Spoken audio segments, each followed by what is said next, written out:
en lo muerto viva una explosión de amor,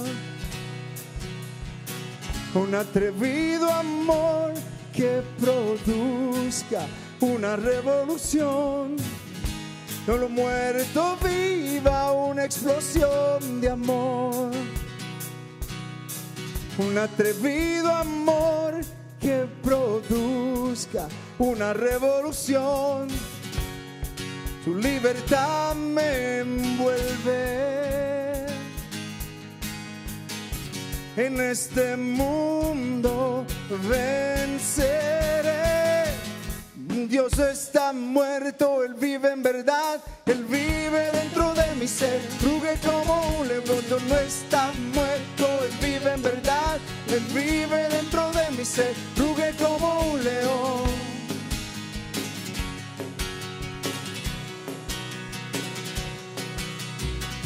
Ante la esperanza huye la oscuridad. Mi fe murió, necesito una resurrección. Ante la esperanza huye la oscuridad. Mi fe murió, necesito una resurrección. Tu libertad me envuelve. A este mundo venceré.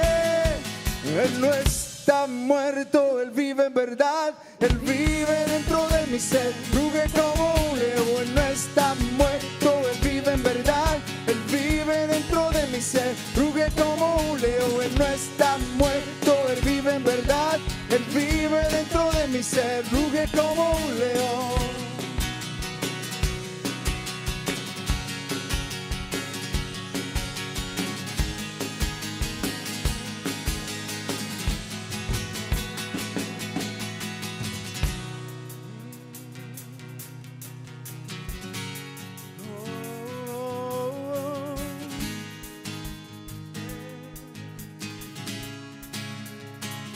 Oye rugir, caiga tu fuego, haz temblar la tierra de avivamiento. Oye rugir, caiga tu fuego, haz temblar la tierra al sonar de avivamiento. Oye rugir, Caiga tu fuego, caiga tu fuego. haz temblar la tierra al sonar mi avivamiento. Dios no está muerto, Él vive en verdad. Él vive dentro de mi ser. Ruge como un león. Dios no está muerto, Él vive en verdad. Él vive dentro de mi ser. Ruge como un león. Dios no está muerto, Él vive en verdad. Él vive dentro de mi ser. Ruge como un león.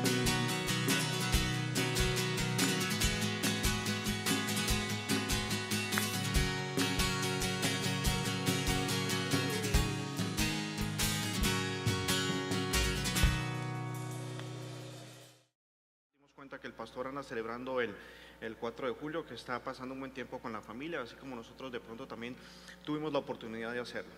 Estamos en medio de una serie en busca del Hijo, y el tema precisamente de hoy trata de buscar el Hijo, de buscar ese sol, de buscar ese resplandor en medio de la oscuridad. Porque hablando de nosotros los cristianos también pasamos por cosas, ¿verdad? ¿O no solamente a mí? Ok, los cristianos también pasamos por cosas, ¿no? Un claro ejemplo, pues son todas esas familias cristianas, todos esos jugadores cristianos que han tenido que sufrir injusticias en estos últimos días, ¿verdad?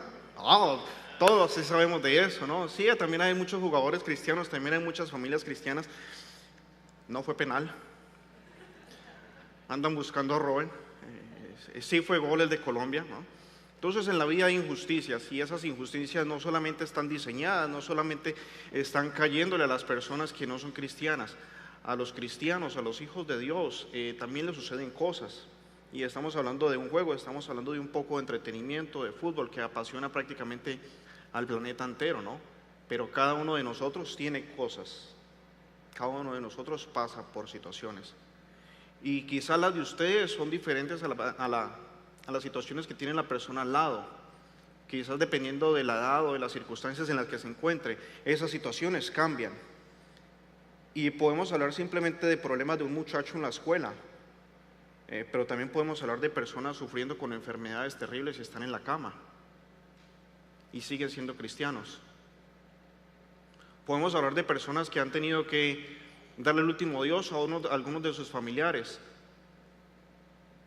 Y de pronto no es que sean situaciones distintas, lo que pasa es que nos vamos a morir, unos antes que otros, en unas o en otras situaciones, pero también a veces tenemos que pasar por esas situaciones y seguimos siendo cristianos. Usted tiene sus situaciones, yo tengo mis situaciones, todas las familias cristianas tienen sus situaciones. Pero ¿qué tal les parece si de pronto empezamos a ver las situaciones que tenía el pueblo de Dios? Seguramente ustedes han escuchado acerca de los israelitas, seguramente ustedes han escuchado acerca del pueblo de Dios, la nación de Dios. Y esa nación sí que ha tenido problemas y sí que sigue teniendo problemas. Nosotros estamos acostumbrados a ver los problemas en unos periodos cortos de tiempo, porque sabemos que vamos a durar más o menos unos 60, 70, 80, quizás 90 años acá. Entonces a veces tenemos problemas que duran días y nos ahogamos en esa situación. Y está bien, cada persona tiene que manejar sus problemas y todos los problemas no duran lo mismo. Hay situaciones que no vamos a ver resueltas y hay situaciones que duran cientos de años. Y quiero hoy que repasemos un poco la historia de Israel. Ese pueblo que quizás ustedes han escuchado, que estuvo en Egipto cautivo por unos años, ese pueblo que después fue liberado, que atravesó el Mar Rojo en seco, ese pueblo que del día de hoy sigue disperso por todas las naciones, ese pueblo que hoy no pudo haber sido destrozado por Hitler y sus secuaces, donde aproximadamente unos 6 millones de judíos y otros grupos murieron allí, y sigue estando en pie, aunque está por fuera de su tierra prácticamente. Ese pueblo de Dios sí ha pasado situaciones mucho más largas. Los ejércitos más expertos en el mundo son el ejército de Israel y el ejército de Colombia. El ejército de Israel porque siempre ha estado en guerra, siempre ha tenido que aprender a defenderse. Y el de Colombia por otras situaciones que más o menos traen unos 50 años de historia, pero generalmente son conocidos como los dos ejércitos con un poco más de historia. Lo quiero invitar a que revisemos en la Biblia, en el segundo libro, en el libro de Éxodo.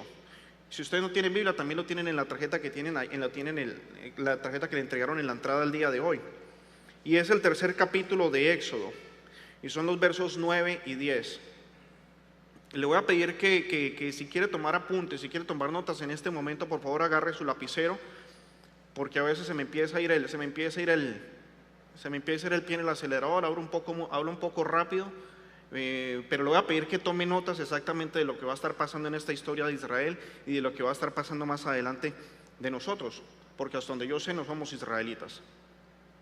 Si hay algún judío aquí, por favor me lo dice después, para hasta donde yo sé, hasta donde los conozco poco, no somos nacidos de judía, entonces no somos israelitas. Pero para los que aceptamos a Cristo como Señor y Salvador, sí somos hijos de Dios. ¿Ok? Dice Éxodo 3, del 9 al 10.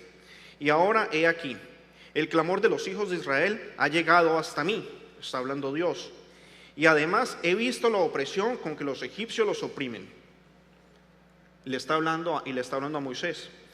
Ahora, pues, ve y te enviaré a Faraón para que saques a mi pueblo, los hijos de Israel, de Egipto. Tenemos acá un par de situaciones claras. Dios hablando porque escuchó un clamor, porque escuchó oraciones de cientos de años. Es el pueblo de Dios, los israelitas, los que están clamando y están clamando a Dios. Los que los tenían oprimidos allí, el que lo tenía oprimido allí pues era Faraón, el rey de Egipto, que en aquel tiempo era considerado también un dios y prácticamente un dios de la vida entre todos los dioses que tenían. Pero ellos estaban hablando básicamente con Dios, el creador del universo, el que los había formado como nación. Tenemos que tener algo en cuenta a través de todo este relato. El pueblo de Dios también pasa malos momentos.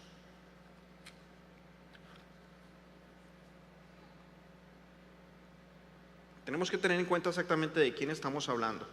Y para poder comprender un poco más de la situación aquí del pueblo de Israel, los quiero invitar a que por favor se trasladen estilo cuento, estilo novela, a esta historia de cómo nace el pueblo de Israel. De pronto algunos de ustedes lo han escuchado, quizás lo saben de memoria y saben los versículos de dónde está todo esto, pero básicamente es Dios quien inicia el pueblo de Israel y habla con un hombre llamado Abraham, y le dice que se aleje de su tierra, que se aleje de su parentela, le dice que vaya a una tierra nueva, una tierra que le va a mostrar. Entonces se despide de los que tiene, agarra a la esposa, agarra una cantidad de gente que lo acompañaba porque era un hombre más o menos adinerado, agarra a su sobrino y se va. Pasan los años, y esto también ustedes lo conocen, nace un hijo, pero nace un hijo con una de las criadas, con una de las sirvientas, porque pasaban y pasaban los años y Dios le había dicho que iba a ser de él una nación grande, que iba a ser una nación de bendición, que iba a ser una nación incontable como las estrellas del cielo, que iba a ser una nación imposible de contar como la arena del mar. Pero resulta que pasaban los años y este hombre pues físicamente ya no iba a poder engendrar. Y aparte de eso, a su esposa ya le habían cesado las costumbres de mujer, ya no iba a poder procrear tampoco. Entonces, como ustedes conocen, Sara, la esposa, le dijo que por favor entonces fuera con la criada. Él obedeció a su esposa, se acostó con la criada, tuvieron un hijo y ese hijo es Ismael. Pero ese hijo no es el hijo de la promesa de Dios. 13 años más tarde aproximadamente nace el hijo de la promesa, y ese era Isaac, y ese era Isaac. Ese fue el hijo de la promesa. Y hubo más hijos, pero ese fue el primogénito, el primer hijo del matrimonio. Después Isaac se casa, pasan los tiempos, pasan también otros problemas de esos de fertilidad. No habían todas las cosas que tenemos en este país hoy para poder procrear. Nacen un par de hijos, el primogénito Esaú, y el segundo Jacob. Y también de pronto ustedes han podido ver de pronto esa historia de que Jacob, que era el segundo, con la ayuda de su mamá, o sea la esposa de Isaac, hacen por ahí un par de jugadas raras para que la bendición de Isaac, que era el papá, caiga sobre el segundo y no sobre el primogénito, no sobre el primer hijo, que es como se acostumbraba, como había sido mandado. Entonces el que se queda con las bendiciones, con todas esas herencias, con esa herencia de pacto, es Jacob. Y Jacob luego pasa su nombre a ser Israel, y eso es otra historia también ahí en la Biblia que tenemos en la parte de Génesis. Entonces de allí es de donde vienen los israelitas.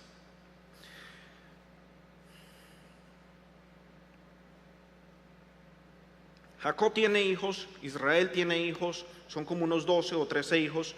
Uno de esos hijos se llama José. Y es una historia también un poco desagradable porque se supone que sigue siendo hijo del pueblo de Dios, y este muchacho pues era el consentido del papá, y el papá tuvo el error de haber hecho eso, primero de sentir eso en su corazón y después de haberlo hecho público con sus otros hijos. Entonces los hijos mayores pues tenían rabia para con José y un día deciden deshacerse de él. Lo tiran a un pozo de agua abandonado, seco, para que muriera allí en cuestión de días. Pero ven que va pasando una caravana y deciden vender ese muchacho a esa caravana. Y era una caravana de mercaderes, ¿no? Y pues entre todo lo que vendían, pues también vendían hombres para ser esclavos en las tierras donde había dinero, para poder pagar por esos hombres. Agarran la túnica de colores que tenía el muchacho, se la llevan al papá y le dicen al viejo Israel, al viejo Jacob: tu hijo, el preferido, fue devorado por las fieras, solamente alcanzamos a traer acá la túnica. Seguimos hablando del pueblo de Dios, ¿verdad? Seguimos hablando de José, seguimos hablando de Jacob, seguimos hablando de Isaac, seguimos hablando de Abraham, que supuestamente eran los herederos de esas promesas, que supuestamente son los hijos de Dios, y les estaban pasando cosas terribles. A este hombre que amaba tanto a sus hijos, pero que amaba más a este otro hijo, lo había perdido. Y ese hijo que también conocía las promesas que les había dado Dios desde Abraham, ahora estaba siendo conducido a Egipto para ser vendido como esclavo. Entre todas las cosas que nosotros tenemos que ver en la vida, tanto en el pueblo de Israel como en nuestra propia vida, tenemos que ver también un componente espiritual.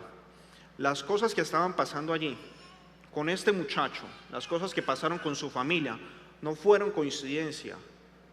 No es que a Dios se le olvidó tener cuidado de su nación. No fue que estaba ocupado haciendo otras cosas y estaba el demonio en control de estas cosas acá. Dios siempre tiene un plan. Y aunque al pueblo de Dios le pasen también malas cosas, aunque a los cristianos también nos pasen malas cosas, Dios siempre tiene un plan. El muchacho tenía más o menos unos 17 años cuando fue vendido por sus hermanos. Va a Egipto, es esclavizado, pero también pasan una cantidad de situaciones que hace que el muchacho a los 30 años se convierta en el gobernador de Egipto. Y era el gobernador, el gobernante, el que tenía el poder, la política, porque Faraón, acordémonos que sigue siendo Dios, entonces sus ocupaciones son un poco distintas, ¿no? Un poco más espirituales, por ser considerado Dios. Entonces las cuestiones del gobierno se las entregó a este muchacho, se las entregó a José. Entonces imagínense a ese muchacho que después de 13 años de haber sido arrastrado caminando hasta Egipto para ser vendido como esclavo, ahora sea el gobernador. Seguramente que ni ese mismo muchacho se hubiera podido imaginar esas condiciones que iban a pasar. Seguramente que ninguno de sus hermanos estaba pensando, vamos a vender a este muchacho que es el que nos tiene cansados acá, porque es el que siempre le lleva los chismes o le cuenta todo a nuestro papá, para que después en unos años se convierta en gobernador de Egipto. No fue así.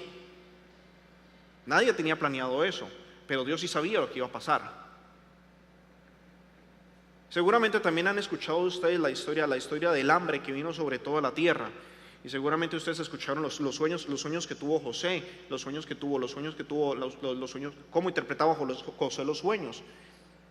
Y entonces también le dijo a Faraón, van a haber 7 años de abundancia, pero van a haber después unos 7 años de escasez. Es necesario que construyamos aquí graneros para poder almacenar comida, incluso hasta poder vender comida a otras naciones. Todo esto seguía siendo parte del plan de Dios, porque Dios está en control. Y aunque el pueblo de Dios también pasa por malos momentos, Dios sigue sentado en su trono. Luego de eso entonces viene la familia de Jacob, los israelitas, los hijos vienen a buscar comida. Pasa un tiempo, una ida y otra vuelta de los hermanos hasta que José hace que traigan al viejo, que traigan a su papá, a Jacob, a Israel. Cuando lo tienen allí, entonces ya se descubre y dice, yo soy el muchacho de 17 años que cuando tenía 17 años ustedes vendieron. Y aquí estoy prácticamente en control, gobierno físico, ley sobre la tierra para poder distribuir la comida y decidir qué pueblo come y qué pueblo no come. Pero ustedes son mi familia, entonces vengan y se quedan acá. Y como el muchacho, como José, estaba bien ante los ojos de Faraón, le permitió traer a su familia. Dijo, vaya, traigan todo lo que tienen, incluso aquí hay más, para que tengan aquí ganados, para que puedan cultivar, para que puedan crecer. Y estamos hablando de la nación de Dios, que había pasado por situaciones malas, que había pasado por situaciones adversas. Y estamos hablando más o menos de un pueblo, de una nación, de un país de 75 personas. ¿Recuerdan cuando Abraham recibió la promesa de Dios? Pasaron los años, el pacto seguía porque es palabra de Dios, es eterna hasta que Él diga otra cosa. Luego nace Isaac, de Isaac nace Jacob, que se convierte en Israel, de Israel nace José, y José es el gobernante que está en Egipto. Vamos hasta ahí, ¿verdad? Si alguno se me pierde aquí en la genealogía, me dice, porque también a veces es un poco distinto aquí, un poco medio enredado esto, pero tengamos en cuenta esos 4 hombres. Faraón les dice, quédense en este pueblo, quédense acá en Egipto, pueden hacer lo que necesiten, es más, son bienvenidos acá, los vamos a proteger porque ustedes apenas son un grupo de 75 y allá afuera hay fieras, incluso hay otros pueblos que con el hambre los pueden acabar a ustedes, o por las guerras también los pueden acabar a ustedes los israelitas y van a sufrir, quédense acá. Entonces Israel recibe protección de Egipto, recibe protección física, recibe también protección moral. Estamos hablando de que Egipto, aunque viene siendo sinónimo de pecado en general, también era el pueblo más poderoso en aquel entonces, era la nación más poderosa en aquel entonces, era la única que había podido guardar comida después de eso. Y también recibe Israel la protección para pureza racial, porque los egipcios jamás pensaron, y para ellos hubiera sido abominación, mezclarse con los israelitas. Y tampoco los israelitas se iban a poder mezclar con nadie más. Si hubieran estado por fuera, se hubieran podido mezclar con cualquier otro pueblo. Y la raza judía, el pueblo de Dios, se hubiera podido mezclar con otro pueblo. Lo único que tenía la nación en este momento, aparte de la protección, eran las promesas de Dios, pero no tenía ni tierra y tampoco tenía ley. Y eran 75 personas aproximadamente. contando con José, que estaba allí, que tenía su esposa y que tenía sus hijos. Esa es más o menos la parte de la historia del pueblo de Israel en la parte de Génesis. Ahora vamos a la parte de Éxodo, que es el libro que estamos repasando hoy. Hablamos de 75 personas más o menos que estaban conformando esta nación, el pueblo de Israel, los israelitas. Pasaron los años y ahora vamos a estar hablando en Éxodo de aproximadamente 2,5 millones de personas. La Biblia no nos da el número exacto, pero podemos calcular de acuerdo a hombres y mujeres más o menos 2,5 millones de personas que después de haber sido protegidos acá por Faraón pasaron a ser esclavos. Porque Faraón, este que se consideraba Dios, también se murió. Y entonces llegaron a haber otros faraones. Pero llegó el momento en que aquel faraón que estaba reinando dijo: esos judíos, esos israelitas se están multiplicando. Hay muchos, yo creo que es mejor que los controlemos. No sea que en algún momento se rebelen como pueblo y vengan y nos ataquen a nosotros y nos acaben. Entonces vamos a hacer una cosa, vamos a hablar con las parteras de los judíos, un par de señoras. Y dieron estas órdenes a las parteras: cuando ustedes vayan a atender a las mujeres judías, si ven que es un niño, lo matan. Si ven que es una niña, la dejan vivir. Y con eso controlamos un poco la población y no permitimos que la nación crezca en hombres para que después de pronto nos vayan a atacar. Pero estas mujeres, como eran judías, tuvieron temor de Dios y dijeron: no lo vamos a hacer. Lo dijeron para ellas, no se lo dijeron a Faraón, porque si lo hubieran dicho a Faraón significaba inmediatamente la muerte. Pero prefirieron obedecerle a Dios. Entonces siguieron haciendo niños y Faraón las volvió a llamar y les dijo: bueno, ¿qué es lo que está pasando? Les dije que si veían que nacía un niño, lo tenían que matar. Entonces dijeron las parteras: bueno, lo que pasa, Faraón, es que las mujeres judías son un poco distintas a las mujeres egipcias. Las egipcias son esbeltas, delgadas, pero las egipcias son fuertes, son mujeres bien alimentadas. Entonces cuando nosotros llegamos, ya han dado a luz, ya no hay nada para hacer. Entonces quedó ese asunto así. Entonces dijo Faraón: bueno, ¿qué vamos a hacer? Vamos a ordenar que los niños sean arrojados al Nilo, que también era otro dios, para que se mueran y para que no pueda prosperar esta nación. Y entonces ustedes también han oído la historia de Moisés, una madre judía que decide esconder al niño porque vio que nació varoncito, decide esconderlo por unos días. Cuando ve que ya no puede esconderlo más, entonces decide organizar un canasto y ese canasto lo calafatea, le echa brea para que pueda flotar, así como flotó también el arca de Noé, unos cientos de años atrás, varios cientos de años. Flota sobre el río Nilo y resulta que la hija de Faraón, la doncella, se estaba bañando allí también. Escucha el llanto entre el matorral y manda a una de las criadas a ver qué es lo que está pasando. Trae un niño entre una canasta. Inmediatamente aparece la hermana del niño, una jovencita, y dice: yo sé quién puede amamantar a ese niño porque todavía está bebé. Entonces le dijo: bueno, ve y amamántalo, trae por favor a una señora que pueda amamantar porque este es un hijo de judío también. Estamos hablando de que la nación de Dios, el pueblo de Dios, sigue estando cautivo, sigue siendo esclavo, y ahora también estaban dando muerte a sus hijos, a sus varones, porque el pueblo de Dios también pasa por malas situaciones. Pero no fue coincidencia que la doncella estuviera bañándose a esa hora. No fue coincidencia que la hermana también estuviera allí dispuesta a conseguirle una mujer que amamantara a ese bebé. No fue coincidencia que este niño cayera en gracia ante la hija de Faraón, ante esa princesa, para que lo llevara y lo dejara viviendo en el templo de Faraón como si fuera un egipcio por 40 años, sin que pasara hambre, sin que tuviera falta de protección, sin que le faltara nada. No fue coincidencia. Y no fue que Moisés, como un ser humano, hubiera hecho algo distinto como para caer en gracia ante ellos y poderse quedar en el templo por todos esos años. Todo viene dentro del plan de Dios. El pueblo de Dios también pasa por malos momentos, pero Dios siempre sigue estando en control. Y lo más seguro es que hay un plan detrás de todo eso, un plan que nosotros no estamos viendo. A veces vemos el sufrimiento, a veces vivimos el sufrimiento de lo que está pasando, pero Dios sigue estando en control. Así el pueblo de Dios también pasa en malos momentos. Luego de esos 40 años que él vivió allí, le da por salir al campo. y entre una y otra situación de violencia que estaba sucediendo allí, estaban azotando a uno de los suyos, a uno de los judíos, porque él sabía que era judío, porque él sabía que era de los descendientes de Israel, aunque su pueblo estuviera cautivo afuera, él sabía quién era, y mata a una persona. Se inicia la persecución un par de días después por parte de Faraón, porque dijo hay que darle muerte por haber matado, y él sale de allí y se esconde en la tierra de Madián, una tierra lejana, por otros 40 años. Allí se casa, allí tiene hijos, se vuelve pastor, es la costumbre de aquellas tierras. Y aquí tenemos que volver a lo que teníamos en el versículo anterior, el versículo que teníamos en Éxodo 3.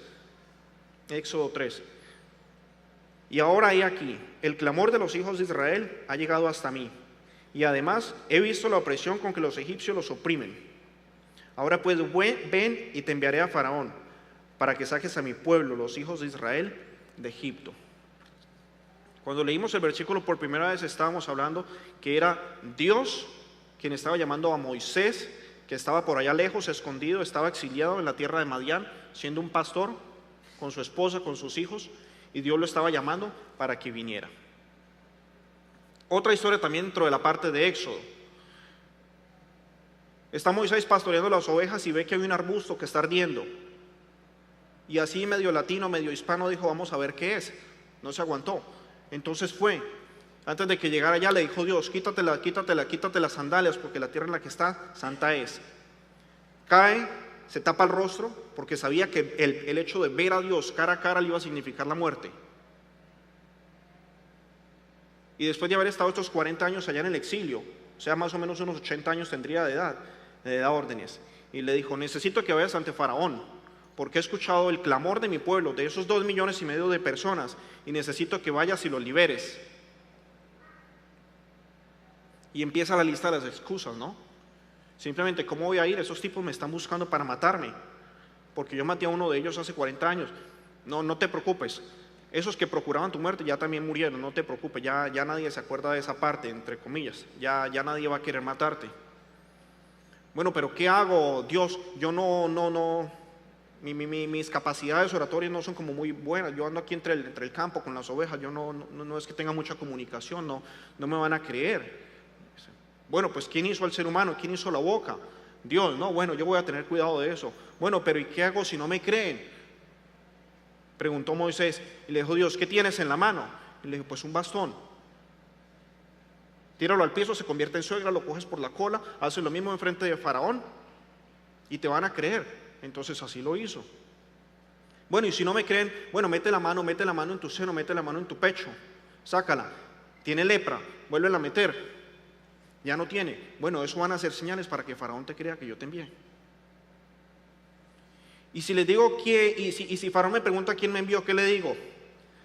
Dile a Faraón que a ti te envió el yo soy. Pasan los días, empieza su travesía, le dice al suegro, me voy, me llevo a mi esposa, me llevo los hijos, me llevo acá al ganado porque tengo que ir a encontrarme con los israelitas. Dios me dijo que tenía que hacer estas labores allá para poder liberar al pueblo. Se encuentra con su hermano Aarón y, haciendo un poco más corta la historia, Aarón sí tenía mejores capacidades oratorias, sí se podía comunicar mejor. Entonces Aarón estaba prácticamente cumpliendo las funciones de hablar lo que Dios le había dicho a Moisés. Moisés se lo decía a Aarón y Aarón era el que se paraba enfrente de Faraón con una cara más de bravo, más de hombre, y era el que le decía las cosas que le había mandado decir Dios. Fue más o menos así como vino la historia. Hay unas señales, otras señales, pero seguramente ustedes han escuchado la parte de las 10 plagas. Y esa parte de las 10 plagas viene porque Faraón dijo, ¿y quién es Jehová? Y eso se lo dijo cuando vino Aarón, hermano de Moisés, que era apenas 3 años mayor, y le dijo, ¿y quién es Jehová? La pregunta viene ¿por qué? Porque Faraón, el rey de Egipto, era considerado el Dios. Era el Osiris, era el controlador de la vida, era el que lo podía prácticamente todo, reencarnaba o tenía prácticamente todos los poderes de la vida. Les estoy hablando solamente de un Dios entre toda la cantidad y multitud de dioses que tenía el pueblo egipcio. Habían dioses para las cosechas. El mismo Nilo, el mismo río era un dios. habían dioses para la creación, para concebir. Cualquier cantidad de dioses que ustedes quieran nombrar, allí los tienen en Egipto. Entonces de allí viene la pregunta, ¿y quién es Dios? ¿Cuál Dios? ¿El Dios de ustedes, los judíos, los que están presos acá, los que son los esclavos, los que tienen que ir a conseguir paja ahorita para hacer ladrillos y todo eso? Déjense de cosas. Ahora les voy a poner más trabajo para que dejen de andar pensando en cosas distintas. De aquí no se van. Estoy resumiendo mucho la historia de Éxodo, pero básicamente son los 10, 12 primeros capítulos de lo que está pasando aquí con el pueblo de Dios. Recordemos que eran más o menos 2,5 millones de personas las que estaban allí. Era un pueblo de Dios, un pueblo que también estaba pasando por malas situaciones. Pero tampoco se nos puede olvidar las promesas que Dios le había hecho a Abraham antes, donde le dijo que le iba a hacer una nación próspera, una nación de bendición, que le iba a dar tierra, y era una tierra buena, una tierra donde fluía leche y miel, una tierra en donde se cayó una semilla y prosperaba. Eso era lo que les había prometido. Pero este pueblo aquí en Egipto estaba cautivo, estaba preso, eran esclavos. Y aunque podían seguir muchas de sus costumbres, no se podían ir de allí. Simplemente tenían que pasarse el día cosiendo ladrillos para que los egipcios hicieran sus construcciones. Seguían presos y seguía siendo el pueblo de Dios. Luego más adelante en Éxodo 7 dice: y sabrán los egipcios que yo soy el Señor, cuando yo extienda mi mano sobre Egipto y saque de en medio de ellos a los hijos de Israel. Simplemente vemos a Faraón retando a Dios, y es cuando se desencadenan entonces las 10 plagas, esas que a veces vemos en las películas en Semana Santa, esas que a veces hemos visto en algún otro documental por allí, esas que también han refutado diciendo que simplemente el Nilo crece por naturaleza, el Nilo tiene un tipo de alga, un tipo de bacteria que hace que se convierta en rojo, entonces que todo esto pues es un mito. No, la Biblia lo dice y yo lo creo. La primera plaga que tuvieron fue el agua convertida en sangre. Y no fue simplemente el agua del Nilo, fueron todas las aguas. No se podía beber simplemente. Cada una de las plagas está yendo en contra de alguno de los dioses o varios de los dioses que los egipcios tenían. Hay varias cosas que hacen lo que hacen aquí los judíos. Uno va con la vara, o es Aarón, o es Moisés, o tiene que levantar las manos de acuerdo a las instrucciones, o tiene que golpear el polvo.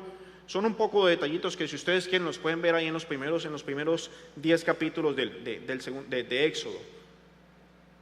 Pero por favor manténganse conmigo acá en la historia de lo que está pasando. La primera plaga entonces fue las aguas convertidas en sangre. ¿Qué significaba esto? Primero estaban atentando contra el Nilo, el dador de vida prácticamente en todo Egipto, el que regaba las cosechas, de donde dependía todo, porque igual las ciudades se formaban a lo largo del Nilo. No habían ciudades hacia los lados, hacia el desierto. Siempre se centraban hacia las orillas del Nilo, la vida. Y ahora estaba convertido en sangre. Las aguas para beber también estaban convertidas en sangre. Y resulta que esto fue en todo Egipto. Y el hecho de haber sido en todo Egipto también involucró a los israelitas. Entonces los israelitas, el pueblo de Dios, ahora tampoco podía tomar agua. Porque al pueblo de Dios también le pasan cosas malas, también pasa por momentos malos. Pero Dios seguía estando en control de cada una de esas plagas. La segunda plaga fue la de las ranas. Entonces las ranas invadieron todo. Y eso también tenía una representación mitológica. ¿Por qué? Porque había un dios egipcio que era simbolizado por la rana. Y entonces ahora habían ranas por toda parte, ranas que molestaban. Y esas ranas también entonces fueron y afectaron a los judíos, a los israelitas. Luego viene la tercera plaga y eran los piojos. Y los piojos eran para los israelitas, para los esclavos, para los pobres, no eran para los egipcios. Entonces por eso también vemos tantas formas de los egipcios calvos, que se rasuraron para no tener piojos. Pero el piojo también era un símbolo de otro dios, también tenía algo distinto en esa mitología. Y eso también afectó a los judíos. Luego viene la cuarta plaga y son las moscas. Y de esta plaga en adelante el pueblo judío, los israelitas, no se ven afectados. Vienen las moscas que invaden todo, insectos de estos voladores de varias especies, afectan todo, pero no afectan a los israelitas. Sigue Faraón con el corazón endurecido y no queriendo dejar ir a su pueblo. Entonces viene la quinta plaga y es la muerte de los ganados. Entonces una nación tan rica, una nación tan poderosa y ahora no tenía ganado. Y el ganado prácticamente que era la forma de comerciar, era la forma de tener dinero, lo que les iba a representar dinero, y ahora no tenían. Seguía Faraón con el corazón endurecido, y entonces ahora vienen las úlceras sobre los hombres y los animales, las llagas en la piel, expuestas, pestilencia, porque Faraón seguía con el corazón endurecido. ¿Cómo voy a dejar ir a estos 2,5 millones de personas? Me están diciendo que solamente quieren ir a adorar a su Dios a 3 días de camino desde acá. Si los dejo ir se me escapan. Luego viene el séptimo y es el granizo sobre las cosechas y ganados. Y este granizo es de ese que cae por acá en Keller, en esta parte, me imagino yo. De ese grandísimo que acaba con los techos, pero aquí les acabó fue con las cosechas y con los ganados. Pero aunque acabó con las cosechas y los ganados, no acabó con la cosecha y con los ganados del pueblo de Israel. Y seguía Faraón con el corazón endurecido. Y la nación de Dios seguía estando allí. Porque esa nación de Dios, ese pueblo de Dios, también estaba pasando por momentos malos. Aunque seguían siendo el pueblo de Dios. Luego vienen las langostas sobre las cosechas. Y ha habido aquí mucha discusión, que si era la langosta, si era la del mar, la que conocemos nosotros en los restaurantes de comida de mar, o si eran los saltamontes. No, eran los saltamontes los que vinieron y acabaron con las cosechas. A esas langostas se estaban refiriendo. Y eso fue cuestión de un día y una noche en donde acabaron con lo poco que había quedado de las cosechas anteriores, lo que quedaba en el piso. No había nada que comer ahora. Luego viene la 9ª plaga y es la plaga de las tinieblas. Porque también estaban acá retando, estaba Dios mostrándoles: ustedes tienen un Dios para el sol, no hay ningún otro Dios acá, yo soy el verdadero Dios, yo soy el verdadero sol. Ahora no van a poder verse ni ustedes mismos, ni unos a otros. Y pueden clamarle al Dios del sol todo lo que ustedes quieran. Aquí la luz la doy yo, y la doy cuando yo quiera, de quien quiera. Y por eso le dio luz a su pueblo, a los israelitas. Ellos sí podían verse, ellos sí podían encontrarse dentro de sus casas. Los otros no, los otros duraron como por lo menos 3 días en medio de las tinieblas. Y seguía Faraón con el corazón endurecido, sin dejar ir a su pueblo. Pero en alguna de esas ocasiones les dijo: bueno, vayan ustedes los hombres, vayan y vuelven, y dejan acá a las mujeres, los hijos y el ganado. Y Moisés y Aarón le dijo: no, pues si vamos todos, vamos a adorar como familia, y vamos a llevar todo el ganado, porque no sabemos Dios que quiere que le sacrifiquen allá. Si vamos todos o no vamos ninguno. Bueno, pues no va ninguno, dijo Faraón. Estamos hablando aquí más o menos de unos 8 o 9 meses desde que inició la primera plaga hasta la última. Y esta 10ª fue la peor. ¿Por qué? Porque aquí mueren los primogénitos. Muere el primer nacido de humano y de animal.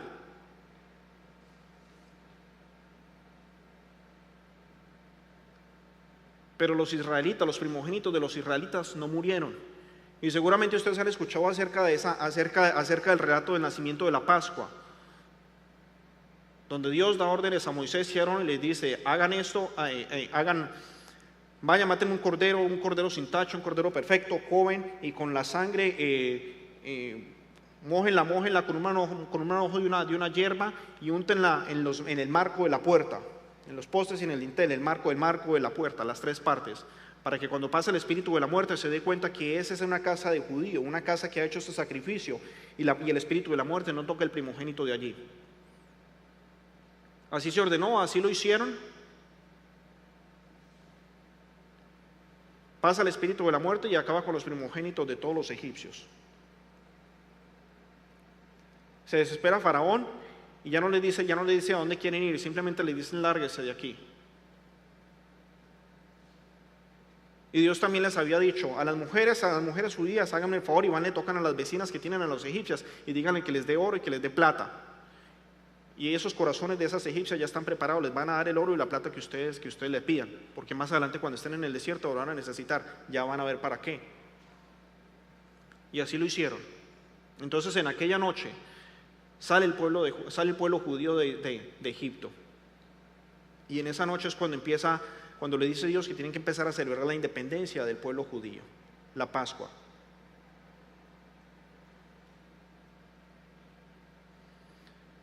El pueblo de Dios también tiene malos momentos, también pasa malos momentos. Pero el pueblo de Dios también estaba gozando de unos pactos. Recordemos a Abraham, que fue la primera persona que Dios, la persona por la que Dios mandó las primeras promesas y mandó las primeras promesas para el pueblo judío. Y básicamente le estaba prometiendo bendición, le estaba prometiendo tierra, le estaba prometiendo una gran nación. Y tenemos que hacer diferencias entre pactos condicionales y pactos incondicionales. Un pacto condicional es: si haces tal cosa, te voy a dar esto, esto y esto. Si cumples con tal cosa, te voy a llevar aquí o allá. Hay un sí, hay una condición. Y un pacto incondicional es el ejemplo perfecto con Abraham. Voy a hacer de ti una nación grande. Si me eres infiel o no me eres, igual yo voy a hacer de ti una nación grande. Y van a pasar cosas, y van a estar oprimidos, y van a estar encerrados por 430 años que prácticamente duró la nación de Israel allí en Egipto, desde que llegaron el primer pueblo formado por 75 personas hasta cuando salieron 430 años después, 2,5 millones de personas aproximadamente. Van a seguir siendo mi pueblo y van a haber bendiciones. ¿Cuándo? También a veces puede venir un tiempo cuando hagas tal cosa o cuando pase tal cosa, o cuando yo decida, soy Dios y no te voy a decir, cuando yo quiera. Y también puede ser un pacto incondicional, pero no nos da el tiempo. Entonces tenemos que recordar esas dos partes.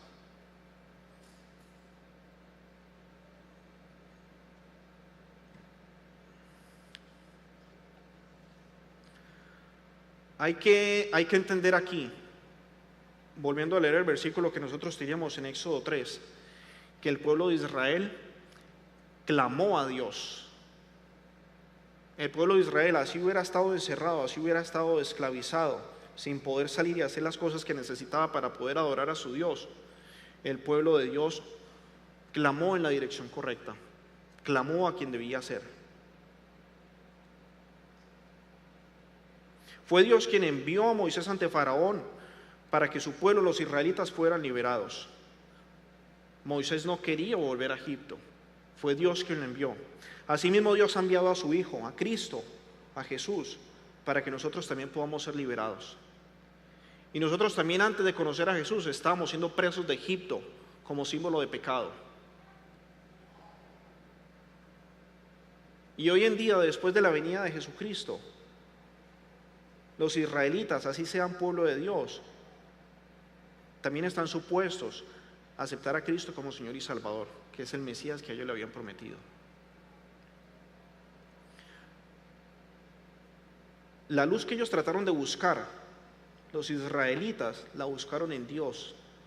No buscaron hacer su propia luz, no buscaron hacer sus propias cosas, sus propios acertijos, sus propias cosas de hechicería para poder ser liberados.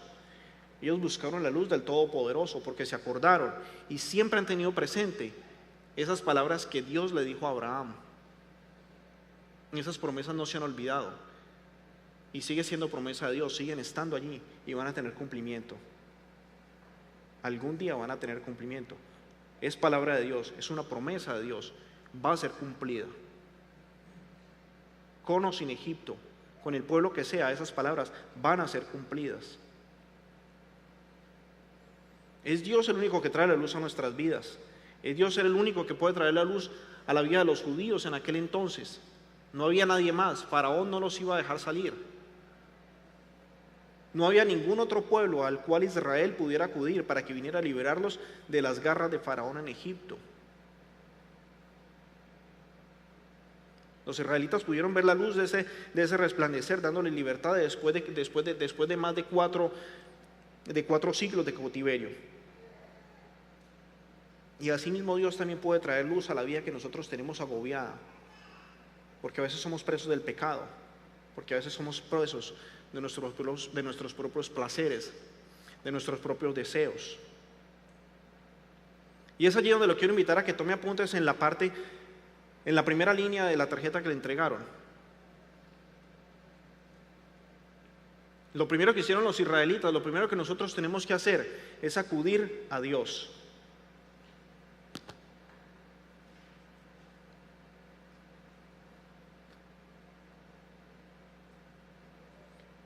¿A quién acude usted en medio de la oscuridad de los problemas?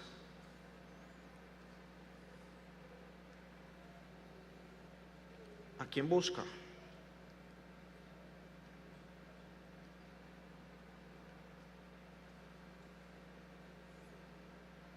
A veces buscamos un amigo,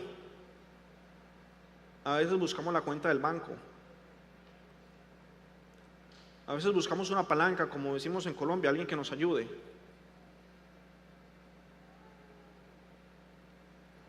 A veces buscamos al pastor de la televisión o al de la radio, que dice que a cambio de una ofrenda, que a cambio de alguna ofrenda de gracia, ellos pueden orar y poner la foto en el muro de las peticiones, y más o menos en unos 10 días, dependiendo del pastor o la mentira o el canal en el que esté, cambia eso, ¿no?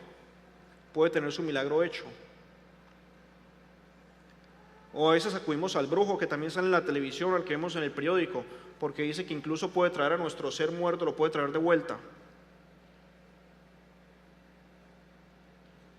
Lo raro es que no conozco ningún brujo de esos que haya adivinado los números de la lotería, pero sí vemos gente que sigue acudiendo a ellos, porque lo pueden hacer todo supuestamente. ¿A quién acude usted? Y vuelvo a lo que teníamos en el principio. ¿Cuál es el problema que cada uno de nosotros tiene? Quizás una enfermedad, quizás falta de trabajo, quizás un familiar con cáncer en un hospital, quizás un hijo pequeño en el hospital sufriendo por alguna malformación. Dios sigue brillando como luz, Dios sigue estando allí a través de Cristo Jesús. Pero los cristianos también pasamos malos momentos.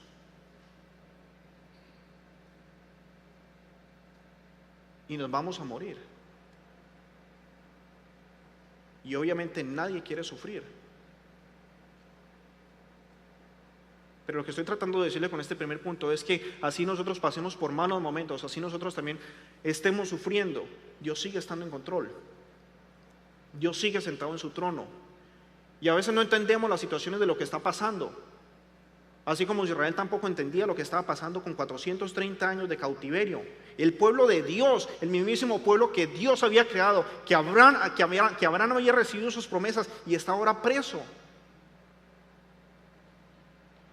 Y no estoy menospreciando los problemas de cada uno de nosotros. Cada uno tiene sus problemas y cada uno los tiene que llevar. Pero llevémoslos de la mano de Dios. Ahora no tenemos a Dios hablando a través de una persona como lo hizo con Moisés y con Aarón. Ahora lo hacemos a través de Cristo Jesús, el único redentor, el único que puede venir a liberarnos del pecado.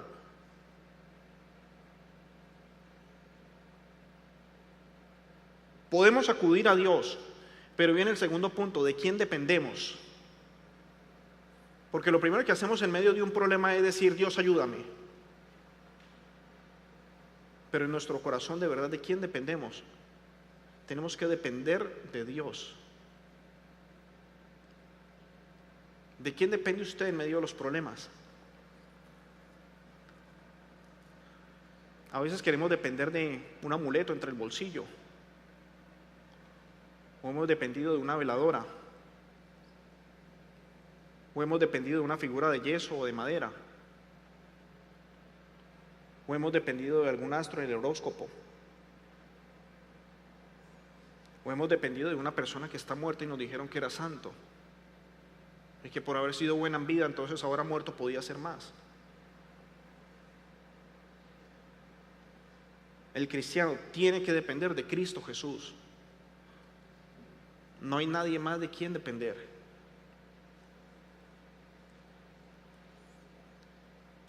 Pasaron aproximadamente unos 8 o 9 meses en medio de las 10 plagas de Egipto. Y aunque las 3 primeras estuvieron afectando al pueblo de Dios, a los israelitas, ellos siguieron esperando. Y es lo que nosotros tenemos que hacer en el tercer punto. Y es esperar la voluntad de Dios. Yo creo que este viene siendo el punto más difícil de pronto para un cristiano, que ya sabe que tiene que acudir a Dios, que sabe que tiene que depender de Dios.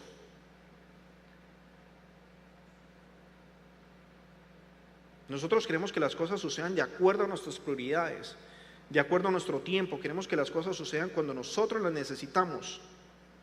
pero también tenemos que esperar un poquito para ver qué es lo que Dios quiere a través de esa situación. Y quizás hay situaciones que nosotros no vamos a poder ver cuál era el propósito de Dios, porque quizás vamos a partir antes. Así como el pueblo de Dios también pasa malos momentos, nosotros los cristianos también estamos pasando por malos momentos.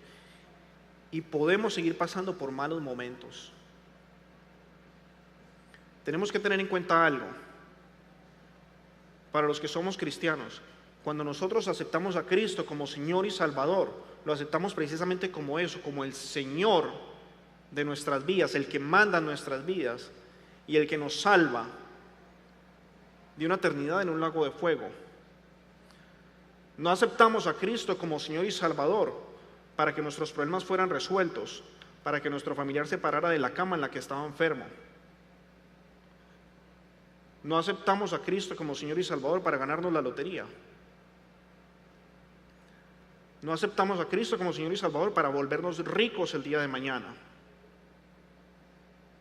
La prosperidad de la que Dios habla en su Evangelio, de la que Cristo habla, no es una prosperidad en la tierra, porque es lo que muchas veces se ha vendido en la radio y en la televisión, que el Hijo de Dios tiene que ser próspero, y próspero significa para ellos tener lujos, tener plata.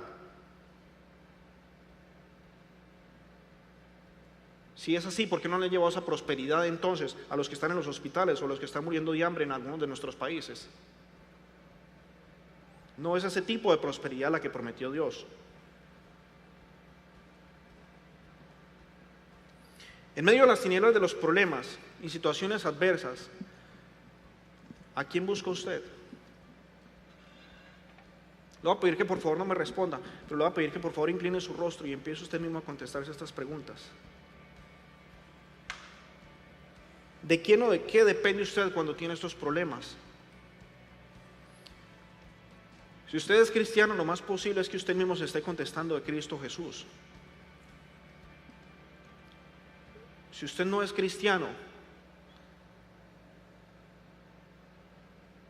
yo lo quiero invitar a que sea Cristo el Señor y Salvador de su vida, el que esté caminando con usted de la mano. Si su respuesta cuando pregunté de quién depende usted es Dios, es Jehová, es Cristo, permítame decirle que está en lo correcto. Pero si su respuesta no fue esa, sin ánimo de ofender, quiero decirle que está equivocado.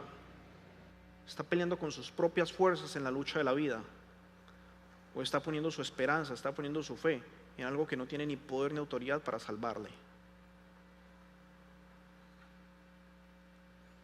Déjeme decirle también que usted hoy acá no está por coincidencia.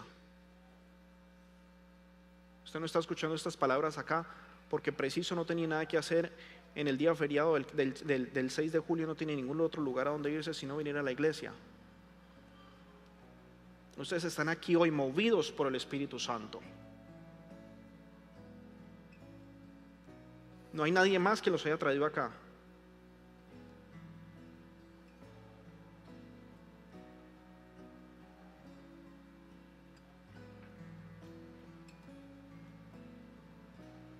Para los que son cristianos, quiero pedirles que por favor tengan presente el hecho en sus mentes que es Cristo quien nos salva, y el hecho de haberlo aceptado como Señor y Salvador y nos da el privilegio de llamarnos o de ser salvos de ese lago de fuego. Seguimos en la tierra y mientras sigamos acá vamos a seguir teniendo problemas. Van a seguir presentándose situaciones, van a seguir habiendo enfermedades. Estamos en este mundo, pero no somos de este mundo. Y si usted aún no es cristiano, no le estoy prometiendo que el hecho de aceptar a Cristo como Señor y Salvador le va a cambiar su vida por completo en cuanto a los problemas que tiene aquí sobre la tierra.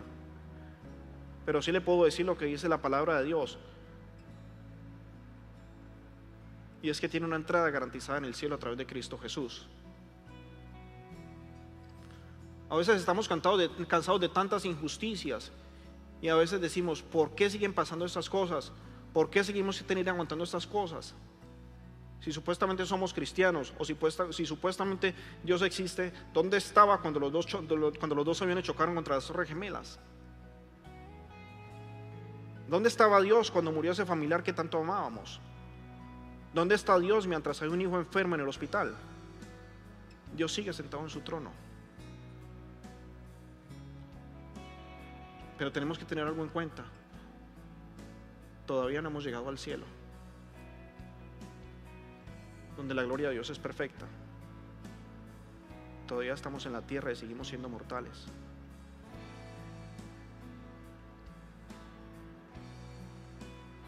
Si usted como cristiano se ha desviado y ha confiado su atención, ha confiado su esperanza en algo distinto a Cristo Jesús, yo lo quiero invitar a que hoy le pida perdón por eso, y a que hoy reconsidere su vida y enderece ese camino. Si usted aún no es cristiano, yo lo quiero invitar a que acepte a Cristo como Señor y Salvador.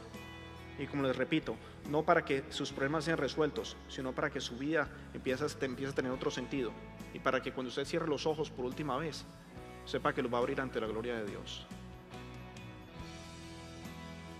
Padre, Señor Dios Todopoderoso, te pido en nombre de Cristo Jesús que me perdones, mi Señor. Papá, te pido que perdones porque muchas veces he confiado en mis fuerzas, muchas veces he confiado en mí mismo, papá. Muchas veces hemos confiado, Padre Santo, mi Señor, en lo que tenemos, en lo que somos, y nos hemos olvidado de ti, Padre.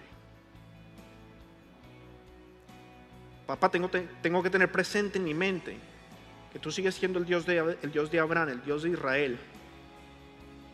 Tú sigues siendo ese que prometió vida eterna, Padre Santo, a través de Cristo Jesús. Ayúdame a tener eso en cuenta todos los días de mi vida, Padre. Y ayúdanos, Padre Santo, a llevar los problemas, mi Señor, de una manera distinta, sabiendo que tú estás en control, papá.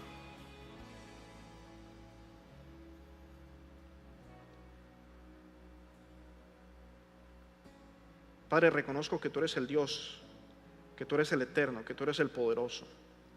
Y reconozco que no hay ningún otro camino, Padre, para llegar a ti, sino a través de Cristo Jesús. Tu Hijo, tu único Hijo, a quien enviaste, Padre Santo, a que derramara su sangre en la cruz para que mis pecados fueran cubiertos. Pero yo me arrepiento de todas mis faltas y te acepto como el Señor y Salvador de mi vida. Y declaro, Padre Santo, que no hay ningún otro Dios, que no hay ninguna otra cosa, Padre Santo, en mi camino. Papá, a ti te amamos, a ti te bendecimos, a ti te glorificamos, Padre, porque eres el Dios, porque eres el eterno, Padre. Y así nosotros pasemos por situaciones, Padre Santo, difíciles, tú sigues estando en control, Padre. Te alabamos y te bendecimos, Rey, por siempre y para siempre, Señor. Amén.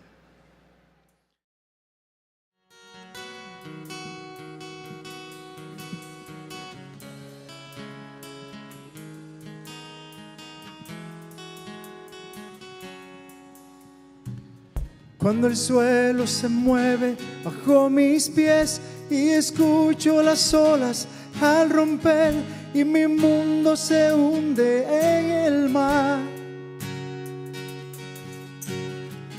me refugio en el inmutable Dios, aferrado a la promesa que nos dio, que su amor nunca nos dejará. La roca no se moverá, con su verdad su amor nos sostendrá. La roca no se moverá, con su verdad su amor nos sostendrá. Cristo es la roca eterna.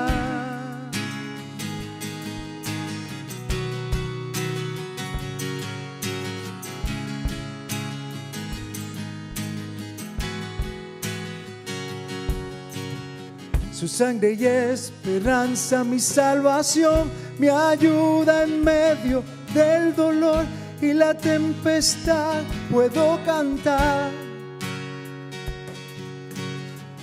Me refugio en la libertad de Dios, aferrado a la promesa que nos dio, que su amor nunca nos dejará.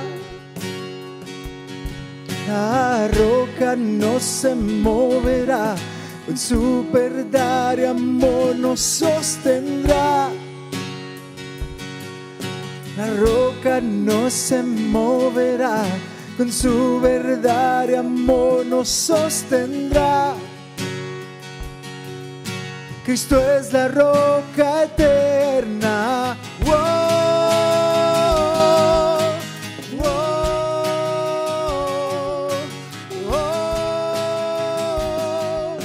Cristo es la roca eterna. Sobre la roca firme estoy, y solo en Cristo fuerte soy. No se moverá, no se moverá, cuando ya no puedo ver su faz y que su gracia siempre igual. No se moverá, no se moverá.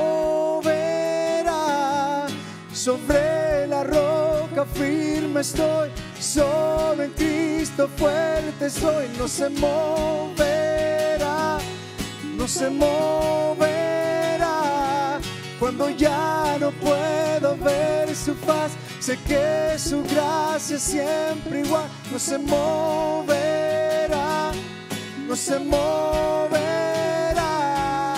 La roca no se moverá, con su verdad y amor nos sostendrá. Oh, la roca no se moverá, con su verdad y amor nos sostendrá. La roca no se moverá, con su verdad y amor nos sostendrá. La roca no se moverá, con su verdad y amor nos sostendrá. Oh, Cristo es la roca eterna.